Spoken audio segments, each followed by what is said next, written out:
向，前进西道。然后笔直到底有右转弯啊。这个是这路线。包括在这段时间，你可以试一下这个试驾的这个车的动力性嘛，对吧？是1.5T 和1.5，试一下一个动力性。对，右转啊。右转，对。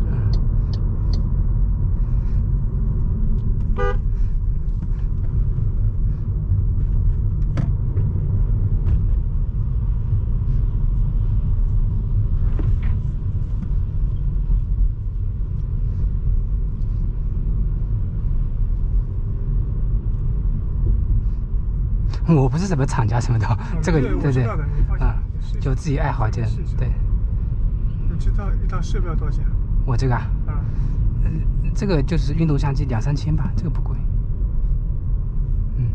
第一次看到。它可以录4K 视频。这样的。对。这手机连的嘛？手机预览就可能比较模糊一点。给我切到运动模式吧。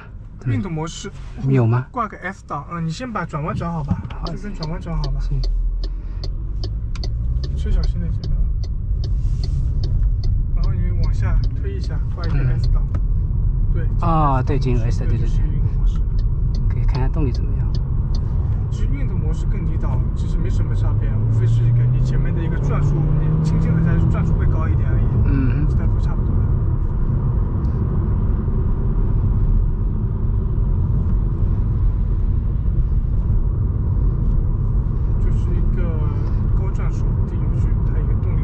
前期的一个爆发力强，到后期完全是一模一样的。是。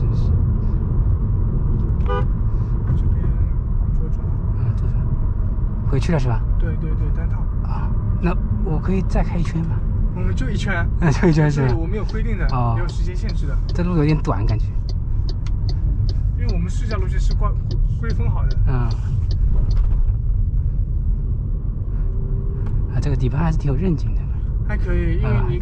跟最早之前，你应该有没了解过？最早之前名爵5是2厢车，最早之前的名爵5、名爵6比较难看。现在它是包括了以前的名爵6，很多没有反应，就是一个胎噪大，对吧？胎噪大，然后一个底盘硬，然后它现在包括3代名爵6和这个都调教过了。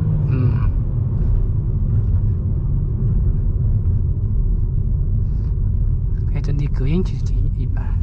还可以了，你包括你开过2代的话，你就会觉得名爵5和3代的名爵6隔音比之前好很多了。这样的？对，因为你之前的老款的你就没有试到过。对，我老款肯定没开过的。对，你开过以后，你就会觉得这个车还是可以的。都停产了。来，车后面停一下吧。OK。因为你没试过别的车，所以说你会觉得这个隔音不怎么样。但是你试过2代或什么的时候，你觉得的时候，它完全是不一样的。对。